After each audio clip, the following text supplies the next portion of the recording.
శ్రీరామనవమి సందర్భంగా దుగ్గిరాల కుటుంబం మొత్తం శ్రీరాముడికి పట్టు వస్త్రాలు సమర్పించి కళ్యాణం జరిపించడానికి గుడికి వస్తారు. ఇక వాళ్ళని చూడగానే పంతులు గారైతే ఆ కుటుంబాన్ని సాదరంగా ఆహ్వానిస్తాడు.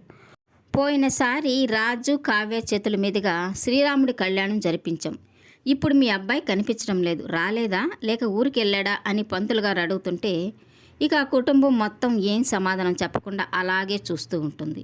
ఇక రుద్రాణి అయితే ఊరెళ్ళాడు, ఎప్పుడు వస్తాడో రాడో తెలీదు అని సమాధానం చెప్తూ ఉంటుంది. ఇక రుద్రాణి మాటలకి ఇంట్లో వాళ్ళంతా ఒక్కొక్కరిగా రుద్రాణిని బాగా తిడుతూ ఉంటారు. ఇక కావ్య అయితే ఆయన ఇప్పుడు రాకపోవడానికి కారణం ఉంది పంతులు గారు, ఆయన తిరిగి రావడానికే మేము కళ్యాణం జరిపిస్తున్నాం, ఆయన వచ్చాక మేము వచ్చి శ్రీరాముని దర్శనం చేసుకుంటాము అని చెప్తూ ఉంటుంది. ఇక పంతులు గారైతే శ్రీరాముడిని నమ్ముకున్న వాళ్ళకి ఆయన ఏనాడు అన్యాయం చేయడమ్మా, ఎన్ని కష్టాలు వచ్చినా సరే చివరికి అందరినీ ఒకటి చేసి సంతోషించేలా చూసుకుంటాడు.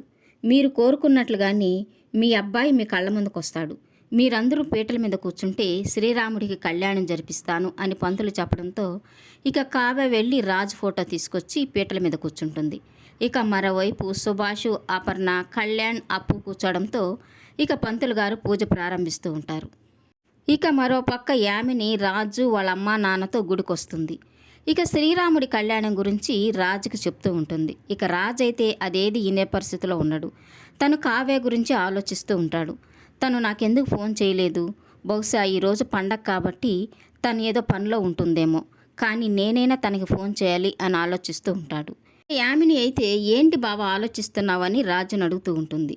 ఇక రాజు అయితే మన కాలేజీ ఫ్రెండ్స్ కాల్ చేస్తానన్నారు, అదే చూస్తున్నానని ఫోన్ వంక చూసుకుంటూ ఉంటాడు. ఇక యామిని అయితే వాళ్ళు నేను సృష్టించిన ఫ్రెండ్స్ బావా, నాకు చెప్పకుండా వాళ్ళు ఫోన్ ఎందుకు చేస్తారు, నువ్వే ఏదో నా దగ్గర దాస్తున్నట్టు ఉన్నావు అని అనుకుంటూ ఇవన్నీ మర్చిపో బావా, అన్నీ పక్కన పెట్టి మన గురించి మన పెళ్లి గురించి మాత్రమే ఆలోచించు అని చెప్తూ ఉంటుంది. ఇక రాజు అయితే నాకు నచ్చని టాపిక్ అదొక్కటే అని బాధపడుతూ ఉంటాడు. ఇక యామిని వాళ్ళ అమ్మ నాన్న రాజు గుడిలోకి వచ్చి కావ్య వాళ్ళు జరిపిస్తున్న కళ్యాణం దగ్గరకు వచ్చి కూర్చొని కళ్యాణం చూస్తూ ఉంటారు. ఇక అంతలో అక్కడికి వచ్చిన రుద్రాణి రాజుని చూసి ఒక్కసారిగా షాక్ అయిపోతూ ఉంటుంది. ఇక నేరుగా శ్రీరాముని కళ్యాణం జరిగే దగ్గరికి వెళ్ళి పంతుల చేతిలో ఉన్న మైక్ తీసుకొని గట్టిగా అరుస్తూ చెప్తూ ఉంటుంది. ఇన్ని రోజులుగా ఎదురు చూస్తున్న తరుణం రానే వచ్చింది, నేను రాజును చూశాను, అదిగో అక్కడున్నాడు అంటూ అందరికీ చూపిస్తూ ఉంటుంది. ఇక ఆ మాటతో పూజలో కూర్చున్న సుభాషు, అపర్ణ ఒక్కసారి వెనక్కి తిరిగి చూసేసరికి అక్కడ రాజు ఉండడాన్ని చూసి వాళ్ళ సంతోషానికి అవధులు లేకుండా పోతాయి. ఇక కావ్య అయితే షాక్ అయిపోతూ రాజును చూస్తూ ఉంటుంది. ఇక అపర్ణ, సుభాష్ అయితే లేచి పరిగెత్తుకుంటూ రాజు దగ్గరకు వస్తూ ఉంటారు. ఇక వాళ్ళతో పాటు రాజు ఫ్యామిలీ మొత్తం తన దగ్గరికి పరిగెత్తుకుంటూ వస్తుంది.